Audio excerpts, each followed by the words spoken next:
Hey, what's up, everybody? It's Dustin, Berserker Bear. I have another edition of Bushwhacking History for you in Buffalo. Today we're going to be doing the Erie Canal. Hop, skip, and a jump away from Niagara Square. We'll lead in with a little bit of a reading from a book that I have, Psychic Highway, leading in Niagara Square. We're reading from that book. We're in this area of the realm up here by Isleview Park. Did a bike ride. We're going to see that as I read off from that book and do some, let's not start that quite yet. Bike ride. Bike tires on the ground, if you will. And we'll do some historical context. I got a little clip here on a history of Erie Canal. And it'll just serve as another stepping stone in my progression through the history of Buffalo for you. Let's do it.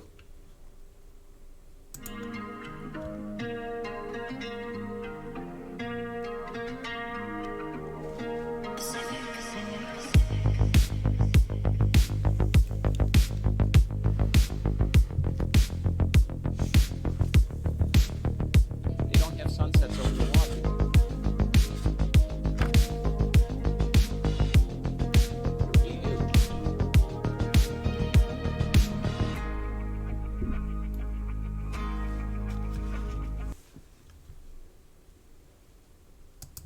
Okay, what's up, everybody? So we got some pictures. We got a reading for you. We got bike ride on the canal. So I want to make sure so you guys realize that the old 190, or the 190 is where the old Erie Canal was. They backfilled it. I went over that before. You follow up here. Riverside Park I've done before. Okay, I'll take my mug off the screen in a minute. And if you keep going up north, you hit Isleview Park. Nice area of the realm, and I've rode my bike there before, right here. And I did it again today. So let's get some historical context with the video first, and then I'll go into a reading of this. You can pause it and read along if you want.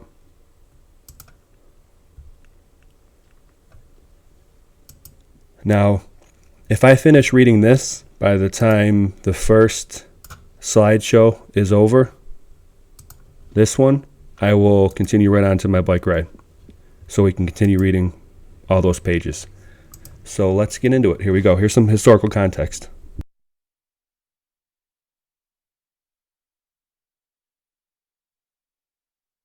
At the beginning of the 1800s, merchants along America's east coast had no way to reach the natural resources of the country's interior. The Appalachian mountain range running from Maine to Georgia stood in their way, and there was no river running through them. Because of our peculiar geography, where we have this coastal plain, and then we have the Appalachian Mountains, there was no way to get the goods produced west of the Appalachians, east of the Appalachians, because there was no roads, no good means of transportation. So most of those goods had to go down the Mississippi to New Orleans, which didn't even become American territory until 1803 or 4. The business leaders in New York City were eager to divert some of New Orleans' river traffic. Since water was the cheapest way to transport goods like wheat and coal, they decided to create a man-made river. Canals are very ancient in concept. What they are, of course, is an artificial river. And the only place where a canal is possible in the whole length of the Appalachian Mountains from Maine to Georgia is in upstate New York, between Albany and Buffalo, where there's a gap in the mountains. And several people had mentioned this in the course of the 18th century, but it was DeWitt Clinton, who was governor of New York for much of the early 19th century, who pushed it. A lot of people thought he was crazy. Clinton envisioned a canal that would link the Hudson River to the Great Lakes. The scale of the project was massive, over 350 miles long. The canal would be more than twice as long as any canal ever built. The project was budgeted at $6 million, 3/4 of the entire federal budget at the time. But Clinton was determined, and he got it through the New York State Legislature, and they built it. Remarkably, it came in under budget and ahead of schedule. They started in 1817, finished in 1825, and it was an instant roaring success.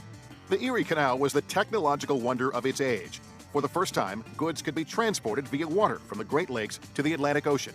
As soon as it was open, people were using it because it was such a cheap way to move goods. I mean, before the Erie Canal, a ton of flour might take 3 weeks to get from Buffalo to New York. It took 6 days with the Erie Canal and cost about 1/20th as much. The Erie Canal finally gave merchants in New York access to America's heartland and brought more American goods to the rest of the world. Other American cities followed suit, building canals of their own. But the age of the canal would end as quickly as it had begun, with the rise of a newer, faster mode of transportation, the railroad. At the beginning of the 1800s, merchants along America's east coast. Hope you enjoyed that little brief synopsis. And let's continue with the reading, or start with the reading. Okay, this is from The Psychic Highway. Starting with the political and personal perseverance on page 80, because I do believe that it gives a good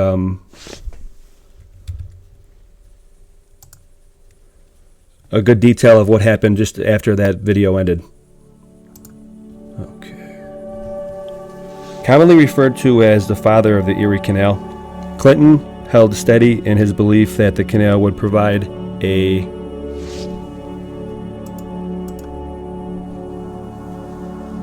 crucial advancement of his state, and he backed this with his political standing, fighting tirelessly for New York to join the ranks of those states that were home to important ports such as Boston in Massachusetts and Philadelphia in Pennsylvania. He never faltered in his efforts. Because the canal would connect the Great Lakes with the Atlantic Ocean, those states farther west would benefit as well as New York. Thus, the federal government was asked to pay for the cost of construction. Congress refused to have anything to do with the project.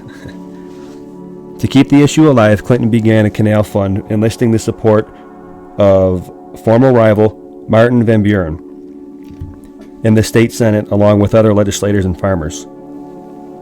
Drawing on American nationalism and republicanism, in his appeal, Clinton presented a popular memorandum known as the New York Memorial, bearing over 1,000 signatures of New York state residents to the legislature calling for the building of the canal. Land surveys continued.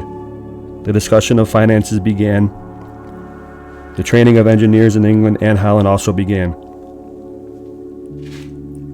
But in 1816, plans to go forward stalled when President James Madison vetoed the bonus bill, the key to national funding.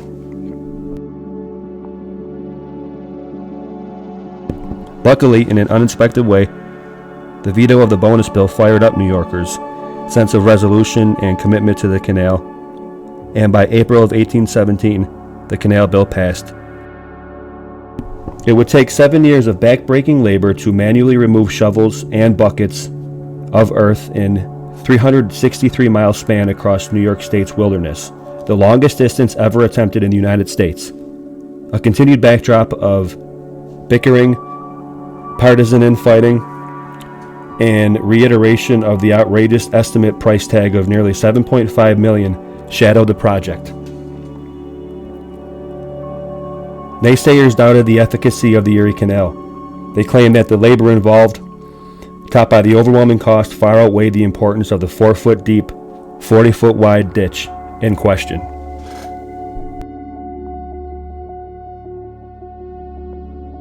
A vision brought into focus. The Erie Canal's unparalleled success seemed to appear almost overnight. In its first year of operation, the canal turned a handsome profit, providing the state of New York with impressive revenues and positive impact on the daily activities winding across the state. Even with the rise of the railroad construction and travel, the Erie Canal thrived, carving out a new settlement and economic patterns. It made New York City the financial and commercial capital of the world. Its advantageous location also offered a critical supply network in the north during the Civil War. Erie Canal was considered the engineering marvel of the 19th century and a brilliant mechanism for American nationalism. So we'll finish there, and I will continue to narrate as we go through these awesome pictures now. I hope you enjoyed that. As with always, I hope you learned something when you come to my channel, which is what I like to put out there.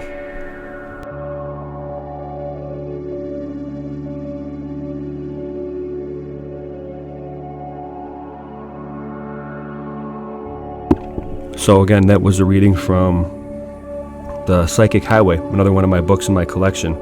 And as we go through these pictures, so we were taught of the Erie Canal in my elementary school, Holmes Elementary.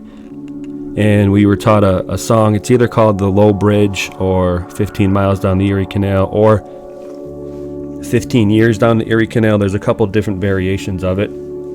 It's because the bridges were so low. As they were going by, you had to duck your head, effectively.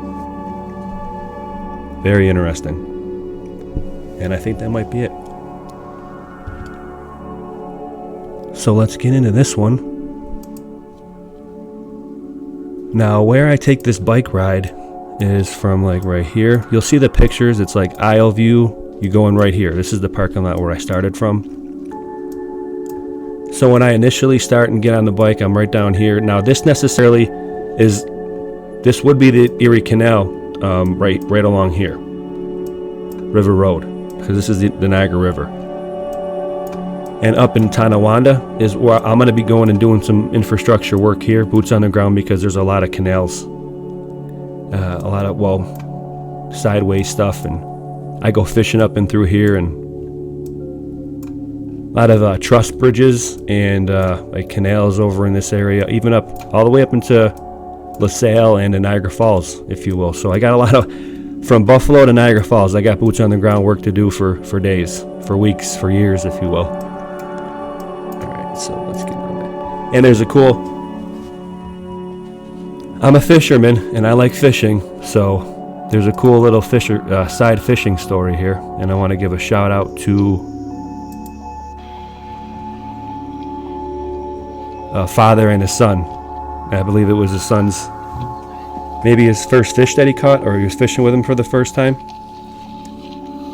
And I want to say that this is hopefully what I can get to you. That's the Grand Island Bridge right there. Not only do I like giving an in-depth of history from my area, I can actually get out there and show you pictures of it when I get there. From, like I just said, Buffalo to Niagara Falls. I got Niagara Falls to do. I got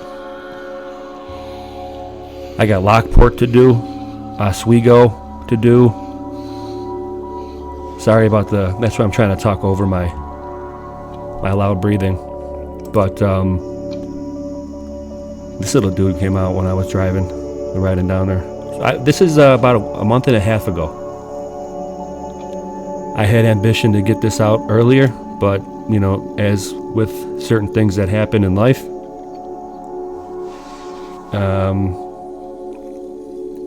it had to wait. So I hope you appreciate that, and I thank you for coming to my channel. Please like, share, and subscribe. I got a lot more work to do. I will be putting out more videos. Just did a recent one with Wood and Nichols, an interview, so keep an eye open for that. We'll be dropping on his channel.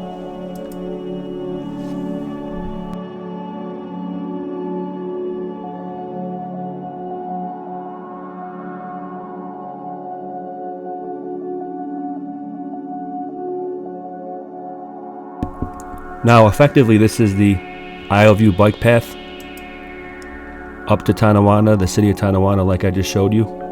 But this connects to the same bike path, towpath, that goes all the way underneath from the city of Buffalo through Buffalo, along the water, along the river, up to the Peace Bridge, underneath the Peace Bridge. So this is a really long bike path. Effectively, I'll show. It goes from here, it ends, doesn't even end here, up here. A little star pointy point there, huh? I end my escapade on the bike at the obelisk, and you'll see that. Another obelisk right there.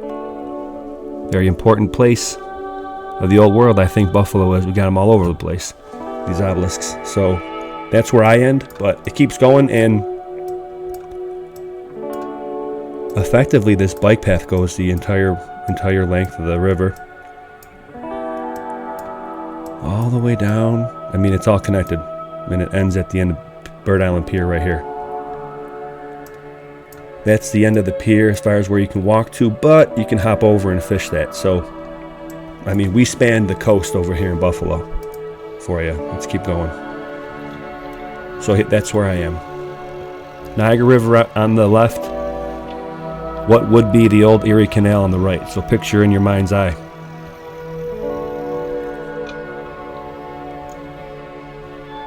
Random dude fishing. A lot of fishing going on here. You catch a lot of different fish out of the water. You're about to see one right coming up quick here. You got bass, largemouth, smallmouth, pike, walleye, occasional muskie, occasional sturgeon. Sturgeon are in here. And you got sheephead, which are freshwater drum. And I've been here many times. So if anyone's in this area, Tonawanda area, I recommend Mississippi Muds for a burger and fries. There you go. A little panoramic for you. There goes your boy. Beautiful area, gazebo. Have lunch there. Isle View River Dog. Speaking of hot dogs, hamburgers, huh? A wooden bridge. I love doing this. It's probably one of the funnest things I do as a researcher, is get out in the field on the path. These things are dotted all over. That's where, notice that picture look familiar? Community tab of my YouTube channel. Speaking of obelisks. And, I found information on these plaques and these placards around Buffalo that I can't necessarily find offhand on the internet. Another resource, which is extremely cool. Because that picture on the community tab that I have, I couldn't find that on the internet. This one right here. Very cool.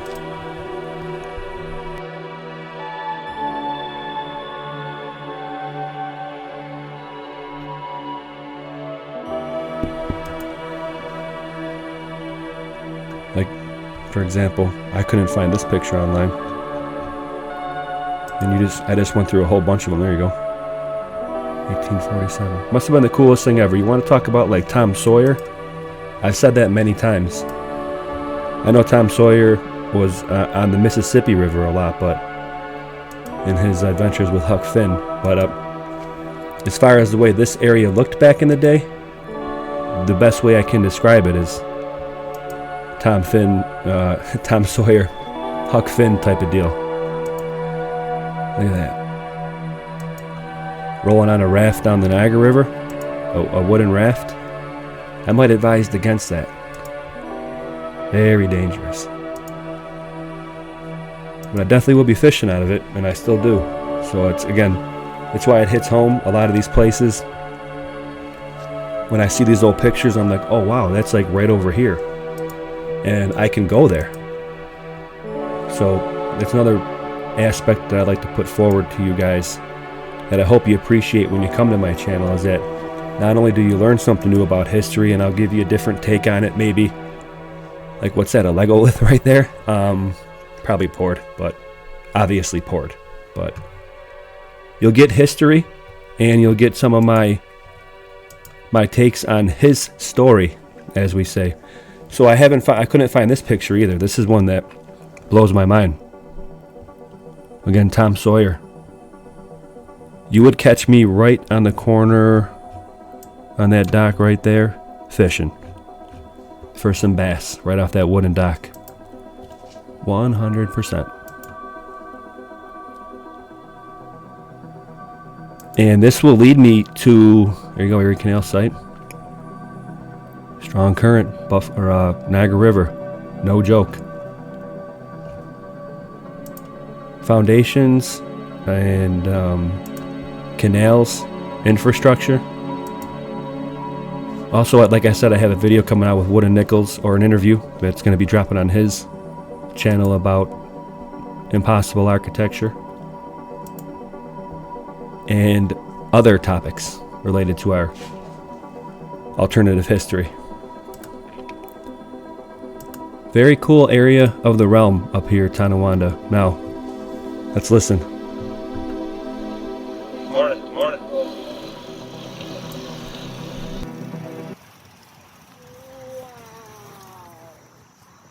Carp. Carp. Nice catch, man.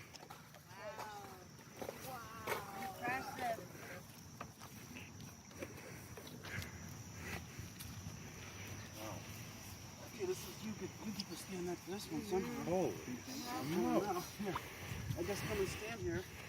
Superman dad, huh? Stand in front of it. It's awesome. And I'm gonna try to get a picture. That's awesome. Big boy. Don't fall. I don't know if I'm filming or not. You make her smile. Awesome. So that was real awesome, and I just happened upon that while I was taking a bike ride. Now this picture might be a little bit deceiving, but you've seen him hold it. This is a huge carp, and they're in that water too. Not necessarily a fish that I like catching because they're more of a sucker fish. You can see there's no teeth, but they get huge, and you can have a great fight with them. And I asked that gentleman afterwards if it was okay if I can show him and his son catching that fish, and he said yeah. So that's a great story for you. If not only I'm bringing you information, boots on the ground, videos and pictures, you're seeing a father catch a fish with his son. Something that I hold very dear to my heart because my father taught me how to fish in these very waters. So that's buffalo for you. And this is the buffalo along the Erie Canal of a time gone by. What's that? Oh, wait, what's that? Was that mud flood? Is that a mud flooded window? Right? Yeah, I'm just joking. But maybe not really. Wait for my video at Wood and Nichols. We'll address some of that.